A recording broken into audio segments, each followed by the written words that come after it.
All right, let's talk facts. Let's talk reality.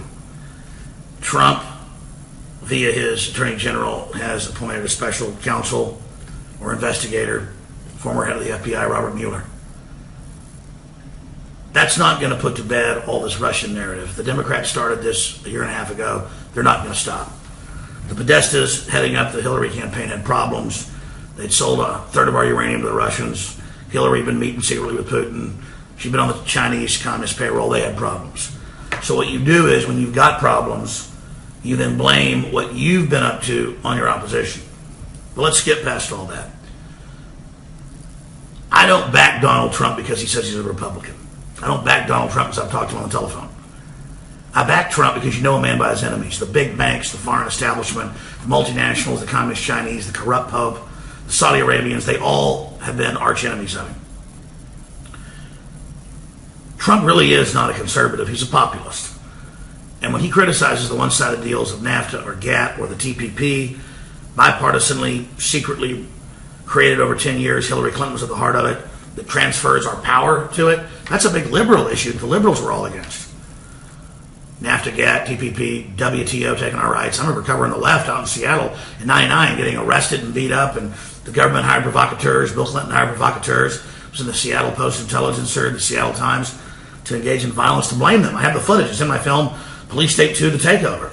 It's online for free. It's local newscast, their own footage, you name it. So for me, I cut my teeth exposing Clinton corruption, and then George W. Bush corruption, and then Obama corruption. And then I saw the establishment that would fight on the surface with those guys, but at the end of the day, just go along with the whole agenda, really get pissed at Trump.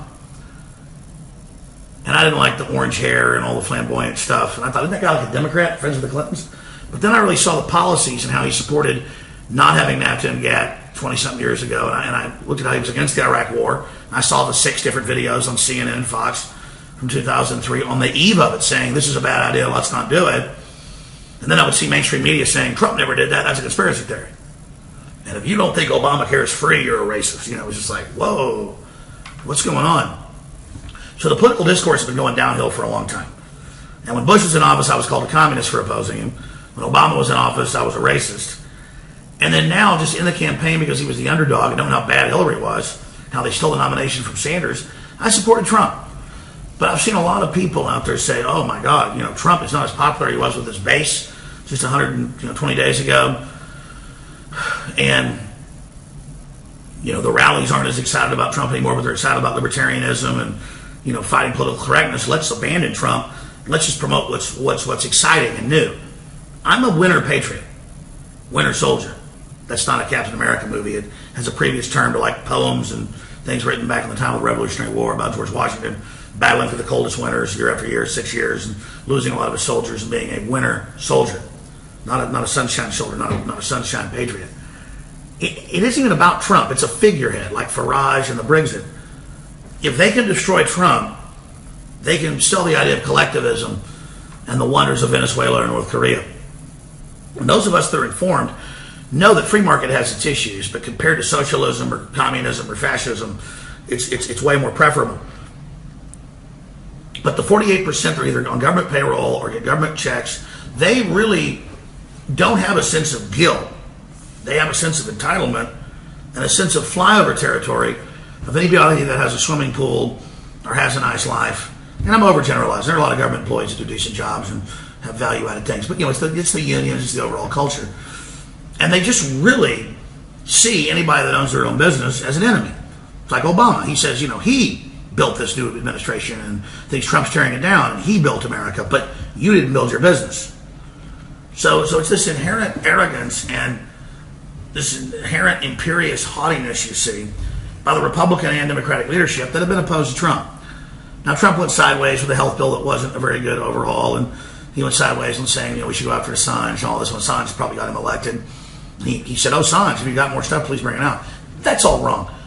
And that shows how Trump is his own man, or a loose cannon. But I'd rather have a loose cannon that really means what he's doing, and who I don't totally agree with, than just the same old establishment that are the lowest common denominator, where they all kind of agree with a consensus on keeping the public dumb, ripping us off, distracting us, creating a giant permanent underclass. Like Gruber talked about, thank God you're so stupid. I think you're stupid, myself included, because you've been dumbed down. The message is the medium. The medium is the message. They dumb the message down to dumb you down. There's been books written on it by propagandists. They've had great pieces even on Frontline about feedback loops on PBS, one of the few good things they've done on Frontline. So they know what they've done. And that's why they create this joke meme with me, or they take jokes I've said out of context to try to make me look more extreme than I am with the general public, so they just don't actually hear what I have to say. It's actually very cogent, very well reasoned. Before I get into what the world will look like if Trump's actually taken down, let me just break down. Here's an example. Stephen Colbert came out last week and said that Donald Trump is the cock holster, his mouth, for Vladimir Putin's penis. And then I made jokes days later, so I can say McMaster's is I learned about, I guess, on South Park, those guys in the leather jackets, whatever, the gay guys. Not against any of those guys, just it's a funny joke. I was saying that Chucky Schumer's a flying monkey, and then I guess I could say that, because it's a joke after all, that McMaster's is a leather daddy, because that's why they all have shaved heads. I don't think they even have shaved heads. I just said that to be stupid. And I said, but I'm sure that's okay, because Colbert said that Trump's a cock holster. And I'm all for that. It's free speech. Say what you want. Well, Colbert said, I still got my job. I do whatever I want. But people are calling for me to be kicked off the air because I'm anti-whatever, because I made a joke. No, I made a joke. And everybody knows there's this process of paring down what we say, editing what we say to distort for people. And this just goes on and on. I've talked about that with legal issues. I've said that I'm not going to sit here and roll over to stuff that's going on, and then the media just misrepresents that I have rolled over. And that's just part of the disinformation that they put out, preying on the American people. And from there it just goes on and on and on and on. But what will the world look like if Trump's taken down? During the Cold War and the threat of Russian nuclear annihilation of the United States, during mutually assured destruction, the United States set up systems where parallel shadow governments were in place. They were called deep state in congressional hearings in the 70s and stuff, 80s. They were called shadow government. And I would talk about this. The media would know you weren't informed. They never really covered it. They would say, oh, that's a conspiracy theory. Kind of like if I told you 100 years ago, this is a phone, a computer, I can call people on it, it can take photographs, it can tell you my heart rate. They would just say, you're a conspiracy theorist. It doesn't exist. So it's like being a man from the future. And if you have knowledge, and pygmies don't have it in Central Africa, and you show up and show them a penicillin, or you show up and show them a firearm, they've never seen it, they think you're either making it up or you're a god. And so instead of saying, wow, people are really informed, they really know how stuff works, wow, Alex Jones told us 20 years ago that cameras were being hidden inside devices like your cable box, and then later in your phones and stuff, wow, really, he's really smart, we should listen to him. Instead, it's just, oh, he's a conspiracy theorist. If someone has knowledge, if someone starts an independent media operation that reaches 45 million people a week and has changed the whole global paradigm and introduced the term information war to everybody, they're not trailblazers, they're kooks. You can feel big just calling me a conspiracy theorist. And I'm not talking to our general listeners. They're informed, in many cases, more than I am. I'm talking to folks that tune in and think this is all a joke, because they've been taught information is a joke, being successful is a joke, being informed a joke, having arrested development, being a failure is really trendy and cool, because misery loves company. But if they're able to remove President Trump, they've said under continuity of government COG that I told people back in November they'd probably try to use against him, that they're going to say all the Republicans elected during the last election aren't real either. And they're going to say the media is fake and start arresting people and suspend the government, and then have the deep state, the intelligence agencies, allied with the Democrats, shut down the independent media, and then take all the members of the House and all the members of the state houses that got elected, 900 plus, and all the governors, and say they were all elected because of Russians. Let me tell you, the Republicans are running around saying, we're going to suspend elections and say everybody was paid by the Russians and kick the Democrats out of office. Even if I hated the Democrats, I'd say that's dangerous. Kind of like they arrested Dinesh D'Souza for his political action, but let Michael Moore do stuff. If Michael Moore was being arrested for political stuff, I'd be freaked out. I mean, this is just such naked authoritarianism. Kill Trump, get Alex Jones. You see it everywhere. I had a guy the other night go, you're a traitor, you're a Russian agent. I'm just like, it's so ridiculous when you think about Trump really being a populist in his actions, NAFTA, GATT, stuff the liberals opposed, but now they're for. TPP, funding the Arab Spring so radical Muslims can go around enslaving women, throwing gays off roofs. I mean, all that's really going on. And then if you understand they bring down Trump, they're saying, and then we're going to bring everybody down, because they realize America's woken up. They're not liberal, they're not conservative, they're Americana, they're libertarian, they want freedom. They hate both parties, but they'll go through any medium they can. I wish the Democrats were reformed. And so if they're able to bring down Trump, they've said they want to move to authoritarianism in America. They've had the Wall Street Journal, the New York Times, Computer World all say they want the communist Chinese to help censor here, and they want to go ahead and start arresting people, and we're all fake news, and mainstream media, newspapers maybe do 100 retractions a year. I might do one a month, but they go, oh, look, he did a retraction. He's fake news. This is about taking everybody down. But so many people in this economy and so many people that are pseudo-intellectuals, they think Stephen Colbert is really smart and he's really thinking all this up live time. He's reading on the teleprompter. And they think that John Oliver and Trevor Noah and all those guys are like really talking to you live and that it's all real. They really think they're the witty, cool group, and the evil flyover country, the evil rednecks. I know a lot of New Yorkers are great people, but they think we ride horses. They think that we marry our sister. They don't know that most of the technology came out of Texas. A lot of it did. They don't know. It's like you're really talking to stunted weirdos from not just New York and places, but all over. And then they come from L.A. and collapsing California, and they want to have property taxes, and they want to have toll roads. And we're like, we have lower taxes. It's why we have infrastructure here. It's why you came here. And they just go, we don't hear you. So here's the bottom line, whether you want to know it or not. Trump's imperfect. I'm not paid by Trump. I've had a lot of problems and attacks because I've defended Trump. And as I see the shine wear off Trump, I support him more than the fair weather friends that were there before, because I realized where we're at. And I realized that $3 trillion was out of the stock market, plus. We lost about $500 billion up today. And I realized we have $300 billion plus in new jobs, and upwards of close to 1 million jobs now. It's 500,000 a month ago. And we were going into a global recession, depression, and I know this really is helping the economy. And I get socialists and stuff think, oh, we'll plunge the free market, we'll reorganize it, we'll all be bosses. It never worked in Russia. It doesn't really work in China because they're mainly free market, at least for the elites. It doesn't work in Venezuela. It's this same weird thing of just a big gang of people saying we're going to take over the means of production, we're going to have this heaven, and all it ever produces is a hell, but somehow you think it's real intellectual because you sat in your first college courses with some weird communist who's got major Rand and Ford and Lockheed Martin grants telling you communism is the way to get ahead. And then I talk to communists on the street, they can barely talk.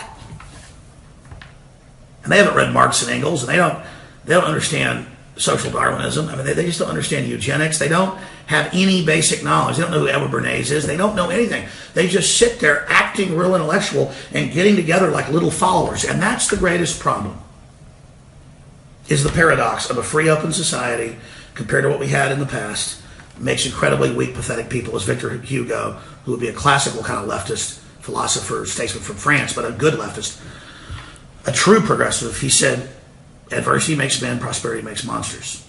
I think oversimplify calling the leftist, let's just say a real reformer. And if you look at Victor Hugo or Thomas Jefferson, everything they actually wrote in big, thick books is at loggerheads with what Democrats claim they are. They were all about open, free debate. Colleges are banning it. This is really happening. And I'm not lionizing the Republicans and the fake conservatives either. I'm just saying the big, powerful, viral takeover is the left allied with radical Islam.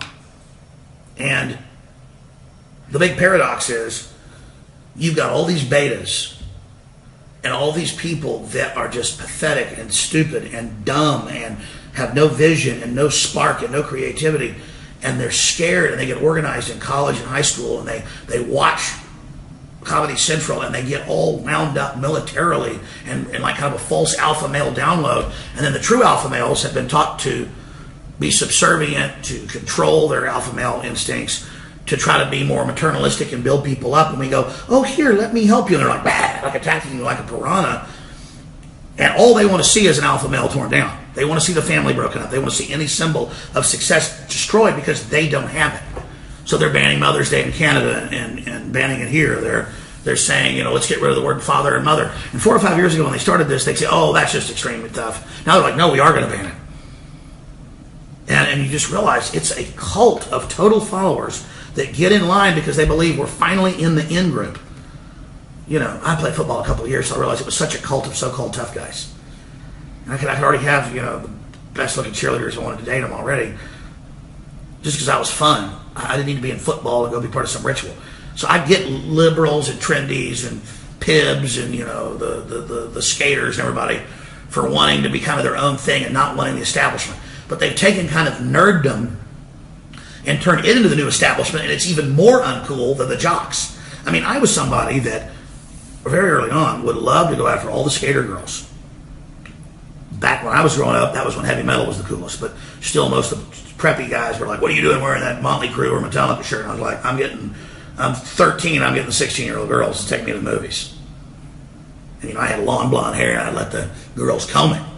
You know, I mean, you know, the 16-year-old girl wanted to put eyeshadow on me as long as, I mean, I got to get taken to the movies with her. I mean, I did it. You know, I've already been there. I've already worn black and, you know, and you know, let the girl put black nail polish on me to, you know, get all the girls. I couldn't get rid of them. That's how I had so many.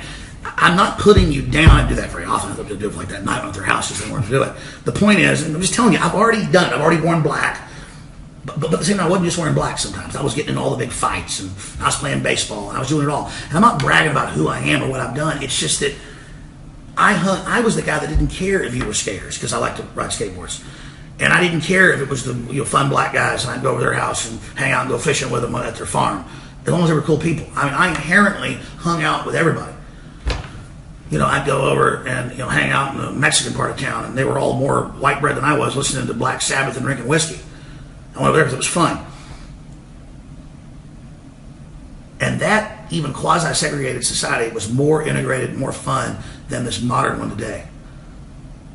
And then I just see people who are totally empty, totally not having fun, with their handlebar mustaches and their tattoos all over them, which is fine with me. I'm not against handlebar mustaches and tattoos. It's just that that's establishment now. That's not trendy.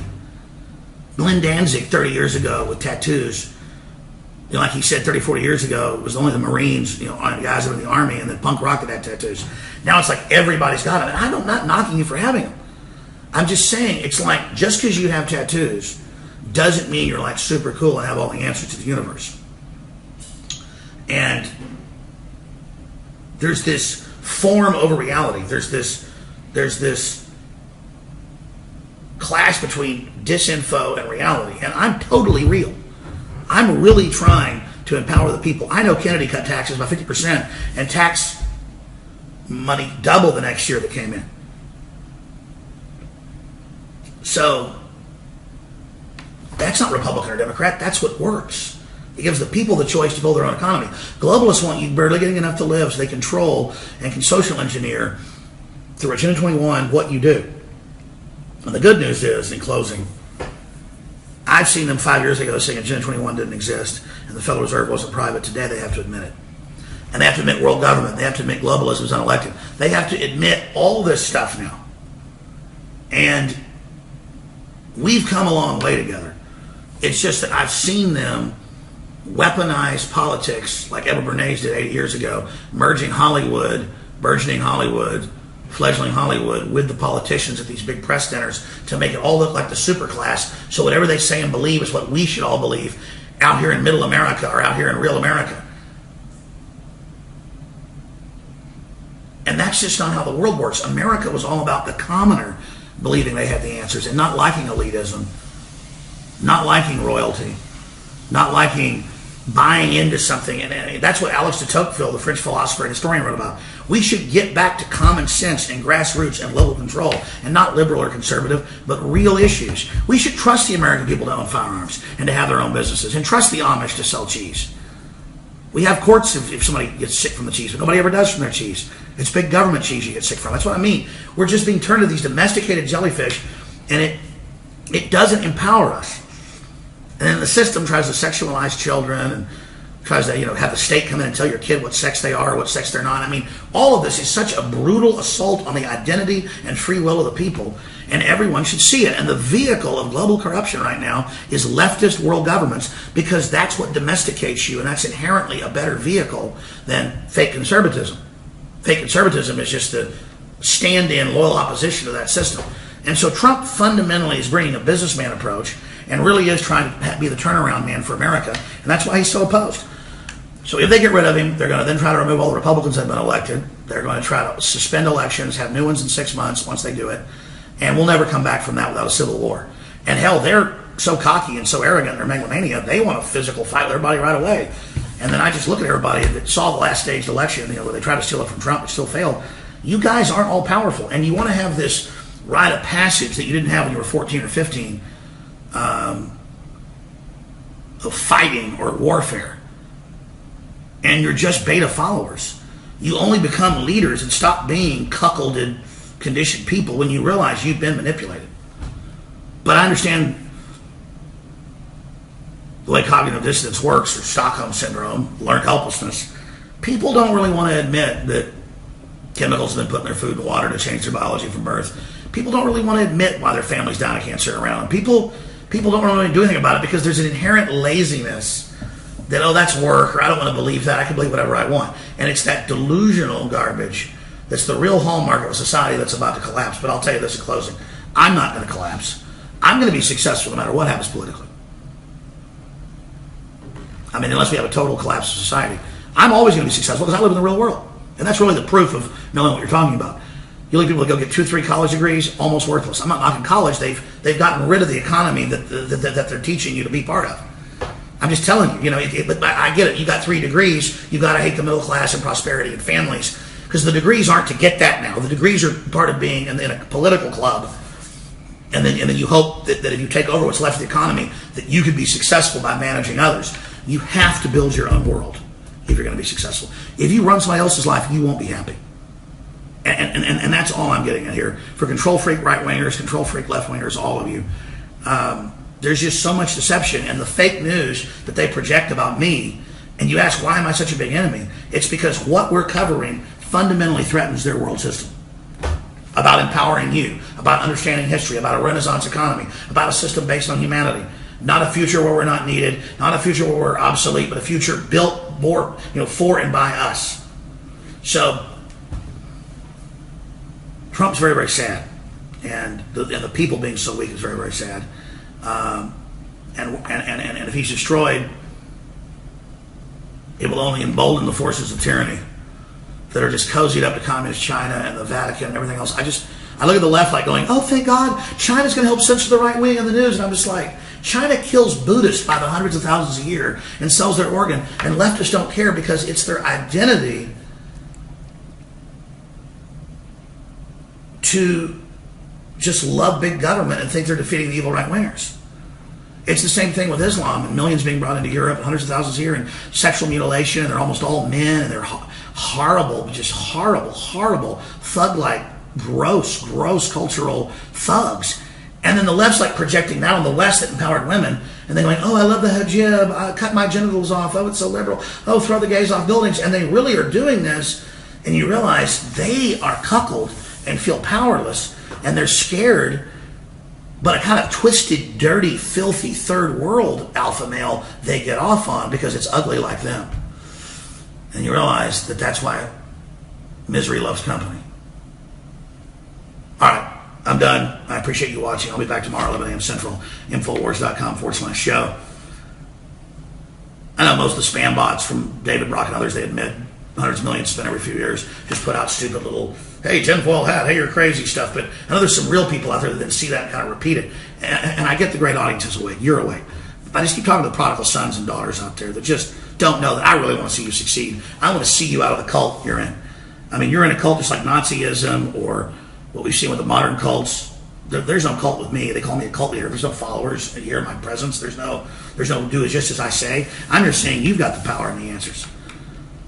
The cult of worshiping government, the cult of the New World Order, the cult of socialism just doesn't work for the average person. And you got all these billionaires, combining forces to bring in a world government and saying that it's going to be something that totally ends human freedom. And that's something we should reject. And anybody that claims they're anti-establishment, the whole establishment, I leave you with this, is lined up against Donald Trump.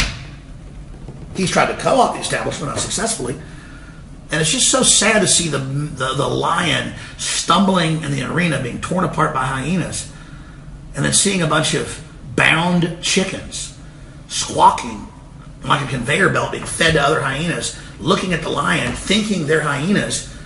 And even as they drop into the hyenas' mouths and are eaten, they still think they're on the winning team. You're not. You're being preyed on. You're being controlled. The globalists admit it. Read their white papers. They're public. Gruber says, thank God you're so stupid. Obamacare is written to rip you off. And some of you go, oh, I know it's written to rip us off, but it's good to have total control. So, yum, yum, yum, yum, yum, I'm part of the establishment. No, you're not. You're not part of the establishment. You're chumps. You're useful idiots, like Lenin said. You just don't get it. And they say ignorance is bliss. And I mean, I guess that's what it is. And I just feel guilty because I'm going to be successful no matter what you do. I mean, genetically, culturally, monetarily, spiritually, I'm super fulfilled. And I just want to see you fulfilled. And you're just buying a false paradigm, a false construct that the elite admit they've done to you. And you want to destroy those of us that don't want to be on your plantation with you. And it's quite frankly horrifying. All right, I've talked to the folks out there that are praying for Trump's destruction. And most of the people that are against Trump and nationalism know that it's the right way to go. They're just paid off. And they probably, admit that to me. All right, Infowars.com/show. I want to thank Michael Zimmerman for coming over and doing this feed tonight. Please spread this video. They're trying to block us and censor us, but thanks to you, we're reaching more people than ever. So I want to commend you all and thank you. Infowars.com. Thank you.